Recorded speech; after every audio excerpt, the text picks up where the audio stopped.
নমস্কার বন্ধুরা। অনেক ক্ষেত্রে কি হয়, আমরা আমাদের বন্ধু অথবা পার্টনারদেরকে চিনে উঠতে পারি না। মানে বহু ক্ষেত্রে হয় কি, আমাদের বন্ধু বা পার্টনারদের মন মানসিকতা আমরা না বুঝতে পেরে তাদের দ্বারা প্রতারিত হই। ঠিক আছে?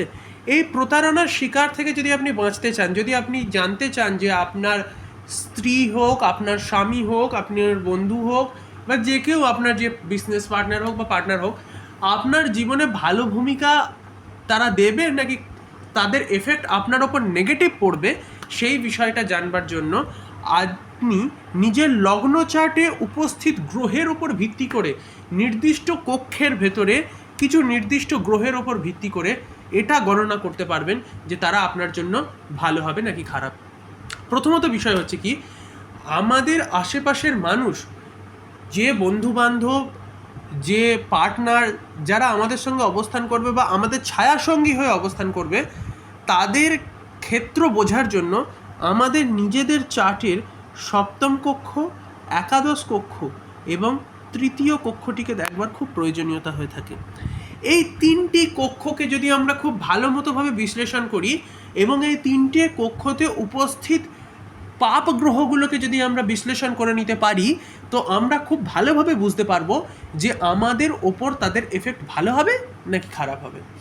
প্রথমত বিষয় হচ্ছে কি, সপ্তম কক্ষে যদি কোনো পাপ গ্রহের উপস্থিত থাকে, তো তাহলে মেজরিটি অফ কেসেস, প্রায় 80% চান্সেস থেকে থাকে যে আপনার জীবনে কিন্তু খলনায়ক বন্ধু অথবা খলজাত বা নীচ চরিত্রজাত ব্যক্তির উপস্থিতি আপনার জীবনে থাকবে।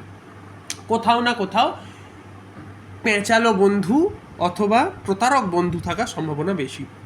যদি ওই সপ্তম ঘরের ভেতরে কোথাও রাহুর উপস্থিতি থাকে, শনির উপস্থিতি থাকে, যদি ওই সপ্তম কক্ষে কোথাও মঙ্গলের উপস্থিতি থাকে, ঠিক আছে, কেতুর উপস্থিতি থাকে, তো তাহলে বেশিরভাগ ক্ষেত্রে দেখা যায় এই সপ্তমের ক্ষেত্রে যে আপনার বন্ধু বান্ধব কিন্তু প্রচুর পরিমাণে প্রতারক হওয়ার সম্ভাবনা বেশি, বা তাদের কাছ থেকে ঘা খাওয়ার সম্ভাবনা বেশি। তারা আপনাকে খুব সহজে টার্গেট করবে এবং আপনার দিকে এগিয়ে যেতে পারে কিন্তু। ঠিক আছে? এবং এরই সঙ্গে সঙ্গে আমাদেরকে এটাও বিচার করতে হবে যে এটা শুধু সপ্তমের ক্ষেত্রেই নয়, সপ্তমের সঙ্গে সঙ্গে তৃতীয় এবং এই একাদশে এই একই গ্রহগুলো যদি বসে থাকে, সেক্ষেত্রে চান্স কিন্তু আরও বেড়ে যায়। যদি এই সপ্তমে এই গ্রহগুলোর অবস্থান যদি সপ্তমে হয় এবং কোনো না কোনো ক্ষেত্রে বিপরীত গ্রহের সঙ্গে সংযুক্ত হয়, তাহলে তো সব থেকে বেশি প্রতারণার চান্সেস থাকে। আর যদি এই গ্রহগুলো কোনো রকম না কোনো রকমভাবে চন্দ্র বা রবির সঙ্গে সংযুক্ত হয়, তাহলে আমাদের ওপর খুব ব্যাপকভাবে এদের প্রভাবগুলো পড়ে। ঠিক আছে? যদি কোনো রকমভাবে চন্দ্র এবং রবির সঙ্গে সংযোগিত হয়, এই সপ্তমে উপস্থিত এই পাপ গ্রহগুলির সঙ্গে যদি চন্দ্র বা রবির কোনো কানেকশনস তৈরি হয়, তো তাহলে সেক্ষেত্রে আরও বেশি সেই প্রভাবটা আমাদের উপর পড়ে। তো এক্ষেত্র থেকে স্পষ্ট হওয়া গেল যে তৃতীয়তে, একাদশে এবং এই সপ্তমে যদি এই গ্রহগুলি কোনো রকমভাবে চন্দ্র বা রবির সংস্পর্শে এসে থাকে অথবা শুধু অবস্থানই করে, তো বুঝতে হবে যে পার্টনারের থেকে অথবা বন্ধুবান্ধবদের থেকে আমাদের পীড়া আসতে পারে। সুতরাং কারুর সঙ্গে মেশার আগে বিবেচনা করে তার সঙ্গে কথাবার্তা বলা উচিত। সমস্ত মনের কথা ক্লিয়ার কাট খুলে বলবো না, এই বিষয়ে বদ্ধপরিকর এবং নিজের মনে প্রতিজ্ঞা করে নেওয়া উচিত। নিজে কি করছি, কোন দিকে এগোচ্ছি, কোন দিকে এগোবো, সেই বিষয়ে আমি যেন কোনো শত্রুর কানে যেন না খবরটা তুলি। নিজের বন্ধুর কানে তুলে দেওয়া মানে শত্রুর কানে তুলে দেওয়া, যাদের এই সব ক্ষেত্রে এই গ্রহগুলোর জুতি উপস্থিত আছে। আরও ভয়ানক হয়ে যায় যদি আরও কিছু কিছু গ্রহের সংযুক্ততা এসে যায়। যেমন আমি বলে দিচ্ছি, যদি কোনো রকমভাবে মঙ্গল অথবা রাহুর সঙ্গে সংযুক্তি হয়ে যায়, যদি মঙ্গল অথবা শনির সঙ্গে সংযুক্তি হয়ে যায়, অথবা রাহু বা শনির সঙ্গে সংযুক্তি হয়ে যায়, তাহলে এই সব জিনিসগুলো আরও ভয়ঙ্কর আকার কিন্তু ধারণ করতে পারে। মঙ্গলের সঙ্গে যদি কোনো রকমভাবে যদি কেতুর সঙ্গে মঙ্গল সংযোগিত হয়ে যায়, ঠিক আছে, তাহলে আরও ভয়ানক জায়গা ধারণ করতে পারে এই ক্ষেত্রগুলো। যদি কেতুর সঙ্গে কোনো রকমভাবে শনি সংযোগিত হয়ে যায়, তো তাহলে একদিকে বৈরাগ্য আর একদিকে একাকিত্ব এবং কোথাও না কোথাও প্রতারণা, এই জিনিসগুলো কিন্তু থাকবেই থাকবে। ঘা কিন্তু আপনাকে খেতেই হবে।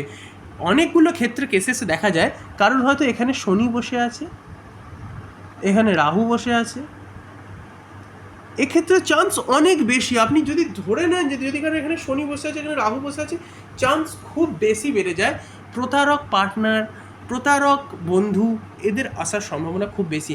যতক্ষণ না আপনার এজ, আমি জেনারেলি বলে দিচ্ছি, আপনার এজ এই 25 থেকে 27 বছর পর্যন্ত না আসে, এই বছরের ভেতরে যদি আপনার সময়সীমা না আসে, তো তাহলে আমি এইটুকুনি কথা বলতে পারি, তার আগে পর্যন্ত মানে বছর 25 থেকে 27-এর মধ্যে আপনি আপনার বোধবুদ্ধি ফিরবে।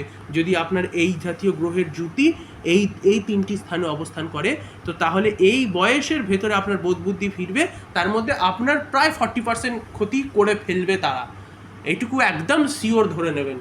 ঠিক আছে, বন্ধু বান্ধব হোক, আত্মীয় স্বজন হোক, আমি আত্মীয় স্বজনকেও ইনক্লুড করতে চাই এখানে, শুধু বন্ধু বান্ধবের ক্ষেত্রে নয়, আত্মীয় স্বজন, প্রতিবেশী, সমস্ত ফ্যাক্টরে আমি এখানে লিখেও দিলাম। ওই জন্য আত্মীয় বা প্রতিবেশী এটাকেও ইনক্লুড করে নিন, কারণ এরাও এই গ্রহ নক্ষত্রের দুটির সঙ্গে কিন্তু পুরোপুরি জড়িয়ে আছে।